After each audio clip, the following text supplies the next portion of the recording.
সকাল থেকে একটু পড়তে বসছিলাম, জানো, দুম করে একজন বাড়িতে এলো, দুম করে নোটিশ ধরিয়ে দিল। সমস্যা ছিল না, যখন আমি খুলে দেখলাম ধারা দেখে আমি চমকে উঠলাম। আরে বাপরে, আমি কি এত বড় নেতা তৈরি হয়ে গেছি? আমি কি শুভেন্দু অধিকারীর মধ্যে এত বড় নেতা তৈরি করছি? এই নোটিশ আমাকে! চমকে উঠলাম।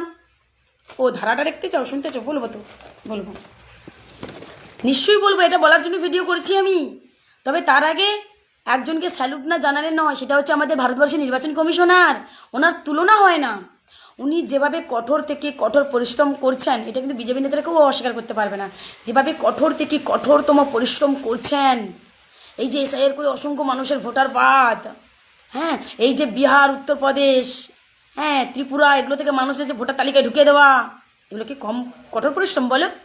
শুধুমাত্র বিজেপির কাছ থেকে কিছু গিফট নেবে বলে, সারপ্রাইজ নেবে বলে, সেই কারণের জন্য বাংলাটাকে বিজেপি হাতে তুলে দিতে চাইছে, বুঝলেন? এবার একটা কথা বলি, আমি ভারতবর্ষের প্রত্যেকটা সংবিধানের ধারাকে সম্মান করি, খুব খুব সম্মান করি। এই যে নোটিশটা দেখতে পাচ্ছ, এই নোটিশটা হচ্ছে নন্দীগ্রাম থানার আইসি আমাকে নোটিশ করেছে।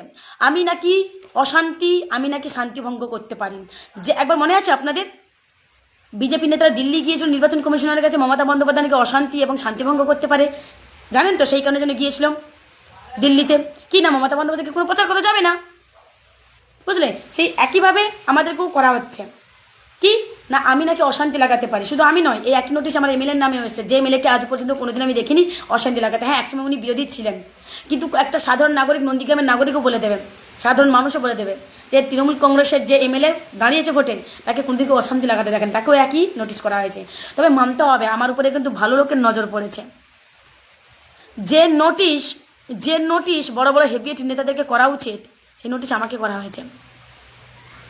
নন্দীগ্রামের উন্নয়ন, নন্দীগ্রামের পরিবর্তন, নন্দীগ্রামের হিসেব নিকেশ চাওয়ার জন্য যদি আমাকে এই নোটিশ করা হয়, তাহলে সেটা আমি মাথা পেতে নেব। সত্যি আমি খুব গর্বিত, আমি খুব গর্বিত।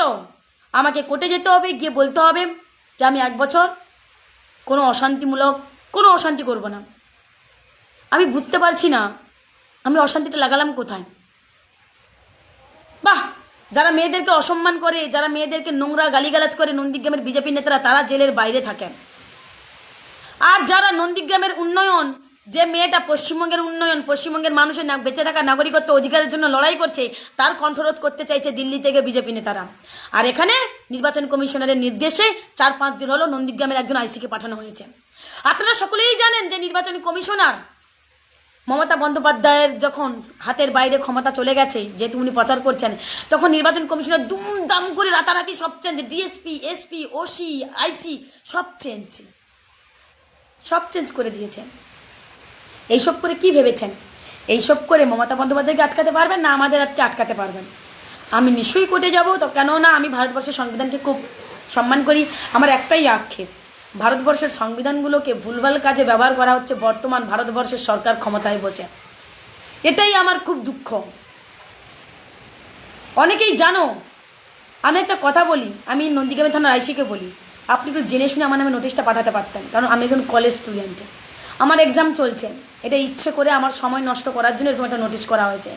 কাউকে তো সন্দেহের ভিত্তিতে এরকম নোটিশ করা যায় না, স্যার। তাহলে আমিও তো কোনোদিন হয়তো ওই ক্ষমতায় বসে থেকে দুমদাম করে যখন তখন যাত্রার নামে নোটিশ পাঠিয়ে দিতে পারি। সেটা কি কার্যকরী? বলার আর কিছু নেই, শুধু একটা কথা শেষ বলতে পারি পশ্চিমবঙ্গের নাগরিকদেরকে।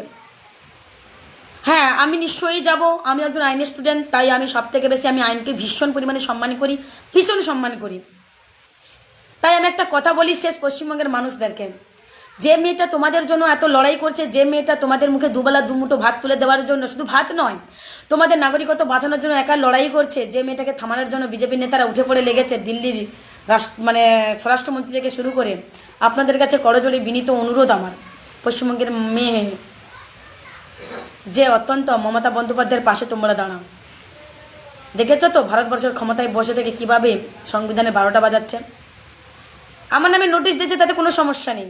যদি নন্দীগ্রামের উন্নয়ন, যদি নন্দীগ্রামের পরিবর্তনের হিসেব চাইলে যদি নোটিশ করা হয়, এরকম 100টা নোটিশ আমাকে করলে আমি মাথা পেতে নেব, আমি মাথা পেতে নিতে রাজি আছি। কিন্তু একটাই আক্ষেপ যে আমার এক্সাম আছে, আমার সময়টাকে ইচ্ছে করে নষ্ট করা হলো।